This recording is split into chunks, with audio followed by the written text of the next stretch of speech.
रूस के कजान में हुए ब्रिक्स सम्मेलन में वो हुआ जिसका इंतजार 2020 के बाद से हो रहा था।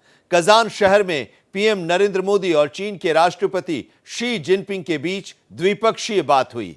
2020 में गलवान झड़प के बाद दोनों नेताओं के बीच ये पहली बायलैटरल मीटिंग थी। एलएसी पर भारत और चीन के बीच हुए समझौते के बाद यह मुलाकात हुई। इस दौरान दोनों देशों के बीच कई मुद्दों पर सहमति बनी। बैठक के बाद पीएम नरेंद्र मोदी ने दो टूक कहा कि भारत चीन के संबंध वैश्विक शांति के लिए जरूरी हैं। हम खुले मन से बातचीत करें, जिसने एक दूसरे का सम्मान होना चाहिए। लेकिन यह सवाल है कि 5 साल पहले पूर्वी लद्दाख में चुपके से अपनी सेना लाने वाले जिनपिंग नरम क्यों पड़े? भारत और चीन के बीच तनाव कुछ हद तक कैसे टूटा? आखिर चीन क्यों झुका? दरअसल चीन के नरम पड़ने के पीछे कई कारण हैं, जिसमें चीन में धीमा पड़ती विकास दर है। दूसरा, डोनाल्ड ट्रंप के उस वादे का डर है जिसमें चीन के सामानों पर 60% टैरिफ लगाना है शामिल है। ये उसमें ट्रंप राष्ट्रपति बनते हैं अगर, तो इस फैसले से चीन में पहले से ही बढ़ चुकी बेरोजगारी बेकाबू हो सकती है। वहीं शी जिनपिंग की तमाम कोशिशों के बावजूद डॉलर के मुकाबले युआन को दुनिया ने स्वीकार नहीं किया है और दक्षिण चीन सागर में पड़ोसियों से होने वाली झड़प से चीन के रिश्ते बिगड़ते जा रहे हैं। यही वजह है कि चीन को भारत के साथ बातचीत की मेज पर बैठने के लिए मजबूर होना पड़ा है। एलएसी से सेना को पीछे हटाने का आदेश देना पड़ा।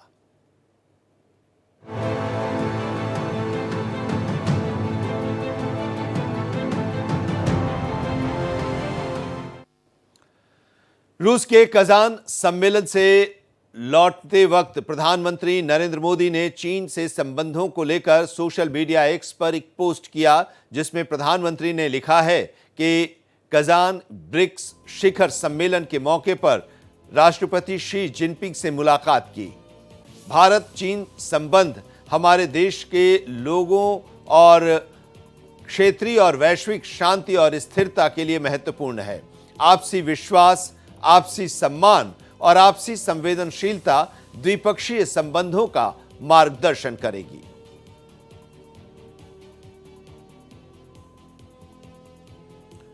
प्रधानमंत्री नरेंद्र मोदी की चीन के राष्ट्रपति शी जिनपिंग के साथ कल द्विपक्षीय वार्ता हुई। करीब 40 मिनट तक दोनों नेताओं की बैठक हुई और उसके बाद एक्स पर लिखा, कजान ब्रिक्स शिखर सम्मेलन के मौके पर राष्ट्रपति शी जिनपिंग से मुलाकात की।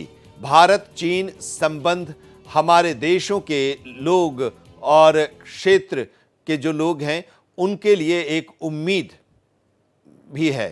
तो आज हम बात कर रहे हैं चीन की मजबूरी, दोस्ती जरूरी। आखिर इसके पीछे की वजह क्या है? कजान में पीएम नरेंद्र मोदी ने चीन के राष्ट्रपति शी जिनपिंग को दो टूक तरीके से याद दिलाया कि रिश्तों की बेहतरी के लिए सीमा पर शांति सबसे जरूरी है। हमारा मानना है कि भारत और चीन के संबंधों का महत्व केवल हमारे लोगों के लिए ही नहीं, लेकिन वैश्विक शांति, स्थिरता और प्रगति के लिए भी हमारे संबंध बहुत अहम है। सीमा पार पिछले 4 वर्षों में उत्पन्न हुए मुद्दों पर बनी सहमति का हम स्वागत करते हैं। सीमा पर शांति और स्थिरता बनाए रखना हमारी प्राथमिकता रहनी चाहिए। म्यूचुअल ट्रस्ट, म्यूचुअल रिस्पेक्ट और म्यूचुअल सेंसिटिविटी हमारे संबंधों का आधार बने रहना चाहिए। वहीं चीन के राष्ट्रपति शी जिनपिंग ने मुलाकात के दौरान दोनों पक्षों के लिए अधिक बातचीत और सहयोग पर जोर दिया। For both sides to keep to the trend of history and the right direction of our bilateral relations, it's important for both sides to have more communication and cooperation, properly handle our differences and disagreements, and to facilitate each other's pursuit of development aspirations. It's also important for both sides to shoulder our international responsibility, set an example for boosting the strength and unity of the developing countries, and to contribute to promoting multipolarization and democracy in international relations. तो BRICS देशों के शिखर सम्मेलन से प्रधानमंत्री नरेंद्र मोदी वापस भारत आ गए हैं और इस ब्रिक्स शिखर सम्मेलन के दौरान प्रधानमंत्री नरेंद्र मोदी कई देशों के प्रमुखों के साथ द्विपक्षीय वार्ता भी की और सबसे ज्यादा चर्चित रहा शी जिनपिंग के साथ द्विपक्षीय वार्ता और इस पर दुनिया की निगाहें टिकी हुई थीं। दोनों देशों के राष्ट्राध्यक्षों के मुलाकात को लेकर क्या बात हुई, किन बातों पर सहमति बनी, जो तनाव था दोनों देशों के बीच में उस तनाव में क्या कमी आई है या नहीं, अभी इसका भी सवाल है। और सवाल यह भी कि आखिर चीन का रुख क्यों नरम पड़ा है, यह एक बड़ा सवाल है। हमारे साथ न्यूज रूम से हमारे सहयोगी अजीत प्रताप सिंह जुड़े हुए हैं। अजीत प्रताप जी, हम लोग ये लगातार चर्चा कर रहे थे कल जब दोनों नेताओं की बैठक होने वाली थी और उस बैठक के बाद भी, तो अब जरा उसका एनालिसिस आप कीजिए कि इस बैठक से क्या निकला। जो हम लोग चर्चा कर रहे थे कि आखिर क्या वजह रही कि चीन को झुकना पड़ा, चीन के तलखी जो है वो अब नरमी में बदलती दिखाई दे रही है, भारत के साथ संबंध बेहतर बनाने की कोशिश में चीन जुटा है।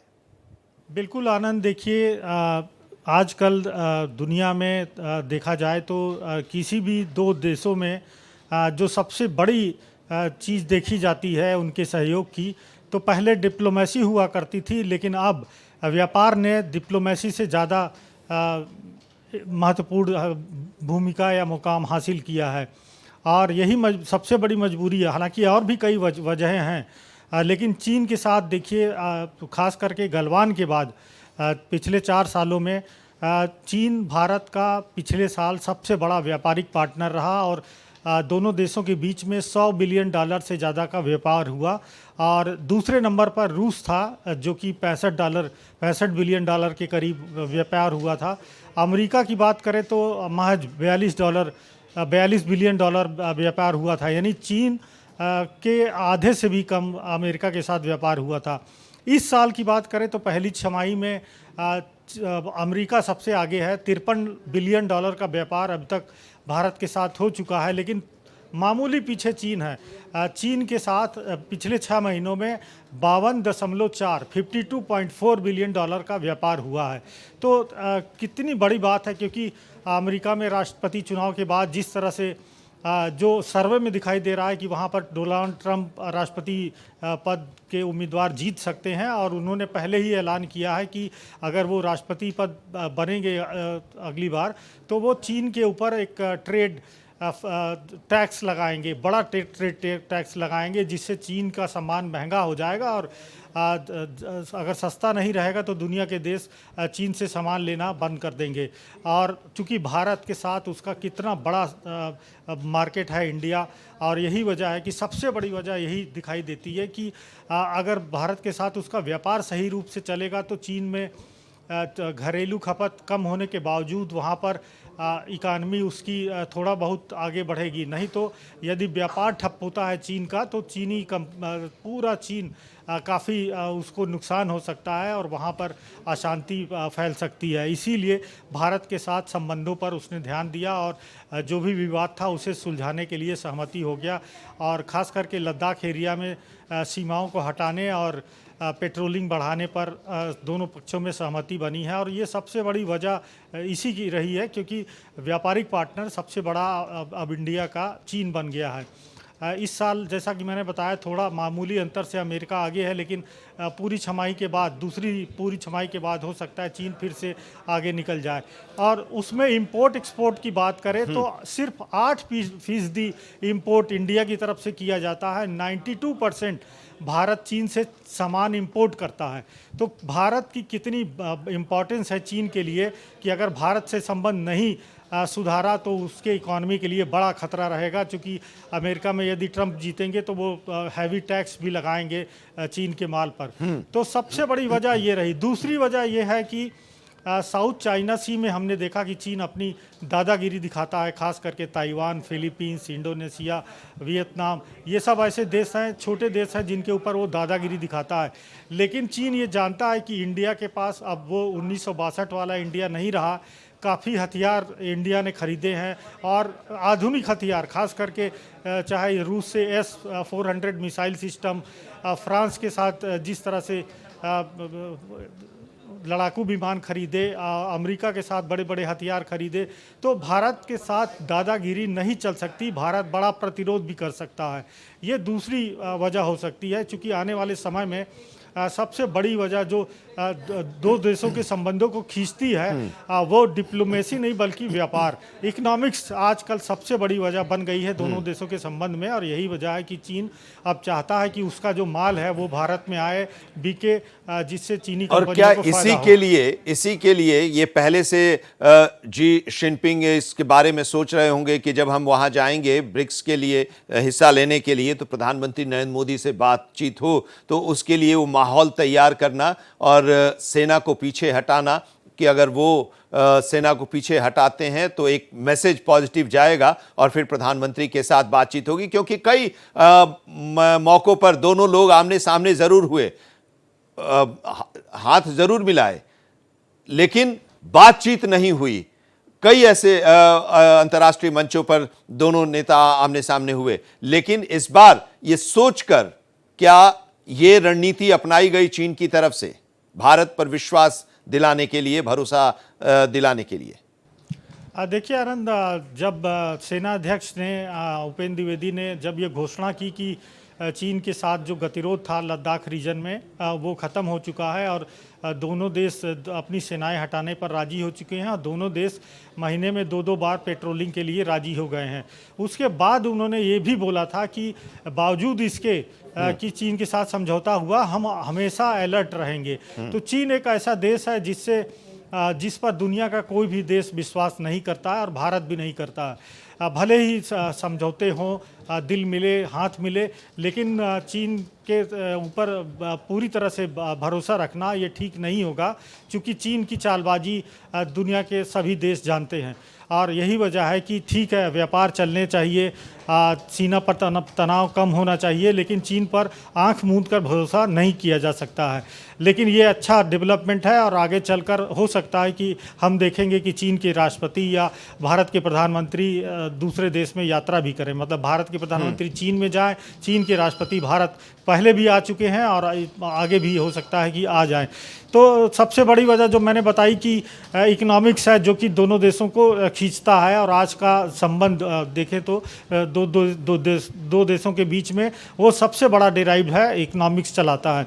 दूसरी बात, इंडिया इतना पीछे, चाहे वो टेक्नोलॉजी के रूप में देखिए, अभी भी भारत दुनिया की सबसे तेज़ उभरती और विकास करती हुई अर्थव्यवस्था है, ना कि चीन। चीन में मंदी की आहट है और यही वजह है कि चीन चाहता है कि यदि अमेरिका में राष्ट्रपति पद पर बदलाव हुआ तो उसके ऊपर हैवी टैक्स लगने वाला है और वो कोई कोर कसर नहीं रखना चाहता कि उसका व्यापार कम हो या उसे नुकसान हो। तो सबसे बड़ी ये वजह रही है। और आने वाले समय में देखिए, चूँकि मल्टीपोलर वर्ल्ड है, ये यूनिपोलर वर्ल्ड नहीं रहा। 90 के दशक में और 21वीं सदी का पहला दशक यूनिपोलर रहा है और अमेरिका बेशक दुनिया का सबसे मजबूत देश रहा है और वो अपने हिसाब से दुनिया को चलाता रहा है। लेकिन अब ये मल्टीपोलर वर्ल्ड हो गया है, बहुपक्षी, जो कि चीन के राष्ट्रपति ने अपने ओपनिंग रिमार्क में बोला भी कि दुनिया बहुपक्षी हो गई है और भारत और चीन दोनों पर एक बड़ी जिम्मेदारी बनती है कि दुनिया में स्थिरता और शांति कायम हो सके और लोकतंत्र को बढ़ावा मिले। तो ये बड़ी बात उन्होंने कही कि अब चूँकि एक ध्रुवी वर्ल्ड से मल्टीपोलर वर्ल्ड हो रहा है तो दोनों देशों की जिम्मेदारी है। और इसका संकेत हम ये भी देख सकते हैं कि यूनाइटेड नेशन में बदलाव, वहाँ का जो पूरा सेटअप है, वहाँ का जो मैकेनिज़्म है, उसमें भी बदलाव की शुरुआत हम देख सकते हैं चीन के इस स्टेटमेंट से। तो ये सब वजहें हैं जिसके चलते चीन मजबूर हुआ भारत से अच्छा संबंध रखने के लिए। अब देखने वाली बात होगी कि सिर्फ लद्दाख रीजन में, चूँकि चीन के साथ 3000 किलोमीटर से ज़्यादा लंबी भारत की सेना है, सिर्फ लद्दाख में शांति कायम होने से स्थिति नहीं बदल जाएगी, बल्कि सिक्किम में हमने अक्सर देखा कि वहाँ पर भी तनाव होता रहता है। अरुणाचल प्रदेश को लेकर चीन का मानना है कि वो उनका एरिया है, भारत ने कब्जा कर रखा है, तो वहाँ पर भी यदि सहमति बनती है तब मानना पड़ेगा कि हाँ, चीन का जो नीयत है उसकी जो है सही है, और वो सही चाहता है कि सीमा पर भारत के साथ तनाव कम हो। लेकिन यदि सिक्किम और अरुणाचल प्रदेश में स्थिति इसी तरह से बरकरार रहती है तो उसके ऊपर वैसे भी भरोसा नहीं किया जा सकता। और दूसरी बात है कि आप देखिए व्यापार किस तेज़ी से हाल के दिनों में बढ़ा है, कि भले ही 2-4 साल पहले गलवान की घटना हुई, लेकिन अमेरिका भारत का सबसे बड़ा व्यापारिक पार्टनर था, जिसको पीछे छोड़कर चीन आगे बढ़ गया है। और अब हम देखेंगे कि चूँकि भारत भरोसा भी करता है चीन के सस्ते माल पर, और वहाँ से अपना माल मंगा कर, और वो फिर इम्पोर्ट भी, चूँकि भारत में मेक इन इंडिया और का बढ़ावा दिया गया है। और आप देखिए कि टेक्नोलॉजी में सेमीकंडक्टर्स की फैक्ट्रियां खुली है, भारत दूसरा सबसे बड़ा मोबाइल निर्यातक है पूरी दुनिया में, तो उसके लिए कच्चे माल की ज़रूरत चीन से पड़ती है। आप प्लास्टिक के सामानों को देख लीजिए, ऑटो पार्ट्स हैं, वो पूरा का पूरा चीन से भारत मंगाता है, और यही वजह है कि व्यापार $100 बिलियन से भी अधिक चीन के साथ हाल के वर्षों में हुआ है। और सबसे अहम बात कि भारत का योगदान, कंट्रीब्यूशन सिर्फ 8% है, 92% चीन इंपोर्ट करता है सामान इंडिया को।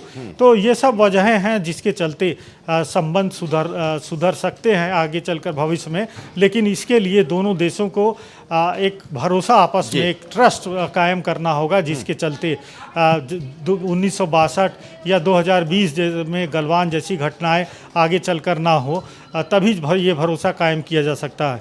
बिल्कुल। और अब देखिए, एक जब आप बात कर रहे हैं कि व्यापार एक बड़ा क्षेत्र है और इसके आधार पर देशों की आपस में संबंध निर्भर करता है, तो अब आज जर्मनी के चांसलर भी आने वाले हैं, और वो ओलाफ स्कोल्ज, और यहाँ पर वो 7वें अंतर सरकारी परामर्श यानी IGC में हिस्सा लेंगे। अब यहाँ पर भी जरा उस बाजार को देखने की बात हो रही है, कि बात यह है कि जर्मनी उम्मीद ये कर रहा है कि भारत के बड़े बाजार में पकड़ बनाई जाए और चीन पर निर्भरता को कम किया जाए। चीन उसके निशाने पर है, इसीलिए कि जर्मनी ये उम्मीद कर रहा है कि भारत में मैन्युफैक्चरिंग को बढ़ाया जाए, जिससे चीन पर निर्भरता कम हो सके। और यही वजह है कि बड़ी संख्या में जर्मन कंपनियां भारत की तरफ रुख कर रही हैं और उम्मीद भरी निगाहों से देख रही हैं। तो यानी कि अब चीन की निर्भरता को कम किया जा सके, इस पर जर्मनी भी काम कर रहा है। बिल्कुल आनंद, न सिर्फ जर्मनी बल्कि जितने भी बड़े देश हैं दुनिया के, खास करके विकसित देश, चाहे वो जापान हो, जर्मनी हो, अमेरिका हो, फ्रांस हो, ब्रिटेन हो, वो चीन के बजाय भारत को महत्व देने लगे हैं। क्योंकि भारत, उसकी सबसे बड़ी वजह है कि भारत सबसे तेज़ इस समय विकसित करने वाली अर्थव्यवस्था बना हुआ है, और आगे भी चलकर अगले 10 सालों तक भारत में इसी तरह की विकास दर रहेगी। इसीलिए जो बड़ी बड़ी कंपनियां हैं, जो बड़े बड़े देश हैं, वो चाहते हैं कि चीन के बजाय भारत से व्यापार अच्छा किया जा सके। चूँकि इंडिया सबसे बड़ा मार्केट भी है इस समय दुनिया का, सबसे ज़्यादा पॉपुलेशन है, सबसे ज़्यादा। आप देखिए तो चाहे ऑटो सेक्टर की अगर बात करें तो यहाँ पर जितनी कारें बेचती हैं कंपनियाँ, किसी भी एक कंट्री में इतनी कारें नहीं बिक रही हैं जितनी इंडिया में बिक रही हैं। और ख़ास करके जर्मन की कंपनियों की बात करें तो कारों में लगभग नंबर 1 है। अगर जापान की टोयोटा कंपनी को छोड़ दिया जाए तो उसके बाद जर्मन कंपनियां सबसे ज़्यादा कार बनाती हैं और एक्सपोर्ट करती हैं। तो ये सब कुछ वजहें हैं जिसकी वजह से भारत सभी मजबूत देशों के लिए, विकसित देशों के लिए एक अच्छी जगह, एक अच्छा इन्वेस्टमेंट करने की जगह, व्यापार करने की जगह, उनकी पसंदीदा जगह जो है बन गया है। और उसी वजह से भारत तेज़ी से आर्थिक विकास भी कर रहा है। और आज जब जर्मन चांसलर आएंगे तो उनके साथ जब द्विपक्षीय बात होगी प्रधानमंत्री नरेंद्र मोदी के साथ, तो ज़रूर भारत और जर्मनी के बीच में कई ऐसे समझौते किए जाएंगे जिससे दोनों देशों का व्यापार बढ़ सके। और यही हम देख चुके हैं कि चीन की भी यही सबसे बड़ी मजबूरी है कि वो चाहता है कि भारत, चूँकि सबसे बड़ा मार्केट है, और चीन वहाँ पर अपने सामान बेच सके, और उसकी जो बिल्कुल, क्योंकि कंपनियां भारत एक बहुत बड़ा मार्केट चीन का हुआ करता था, और जब से संबंधों में तल्खी आई, या यूं कहें कि 2014 से जब नरेंद्र मोदी की सरकार आई, उसके बाद से चीन के लिए भारत जो एक बड़ा बाजार था वो अब बंद हो गया। तो इसका असर भी वहां पर दिखाई दे रहा है। मंदी के दौर से अब वो गुजर रहा है, और मंदी के दौर से जर्मनी भी गुजर रहा है। इसलिए जर्मनी भारत पर ज़्यादा निर्भर करने की कोशिश कर रहा है। और आज जब आएंगे जर्मन के चांसलर, तो जाहिर सी बात है कि इस पर भी बात होगी, तो इस एक झटका चीन को उधर से भी लगेगा। बहरहाल, लेकिन अब एक सवाल यह भी है कि जब हम लोग बात कर रहे हैं भारत और चीन के बीच की द्विपक्षीय वार्ता की, 5 साल के बाद एक दूसरे के आमने सामने प्रधानमंत्री नरेंद्र मोदी और शी जिनपिंग बैठे, करीब 40 मिनट के आसपास बातचीत हुई, और कई अहम विषयों पर बातचीत हुई जिसकी चर्चा आप कर रहे हैं, कि वो गलवान की बात हो या फिर सिक्किम और अरुणाचल प्रदेश की भी बात हो, वहाँ उसके बारे में भी ज़रूर बात हुई होगी, और विस्तार से आगे भी इस पर चर्चा होगी, अगर संबंधों में इसी तरह से तनाव कम होते हुए आपसी सहमति बनती दिखाई देगी तब। लेकिन जरा रूस के लिहाज से बात करें, चूंकि कजान में ये पूरा सेटअप तैयार किया गया और दोनों लोग वहां पर बैठे, रूस की भूमिका के बारे में भी हम लोग चर्चा करते रहे हैं। रूस को क्या फायदा होगा अगर भारत और चीन के बीच संबंध अच्छे हो जाएंगे, नॉर्मल हो जाएंगे तो? क्योंकि रूस की एक बड़ी भूमिका बताई जा रही है दोनों नेताओं के बीच के इस मुलाकात के लिए। बिल्कुल आनंद, देखिए रूस इस समय उस अमेरिकी प्रतिबंधों का सामना कर रहा है, और उसके चलते काफ़ी उसको आर्थिक नुकसान भी हो रहा है रूस यूक्रेन युद्ध की वजह से। चीन भी अमेरिकी प्रतिबंधों का सामना कर रहा है, और यदि डोनाल्ड ट्रंप वहाँ पर राष्ट्रपति बनते हैं तो चीन के ऊपर एक बड़ा टैक्स वो लगाने का ऐलान कर भी चुके हैं।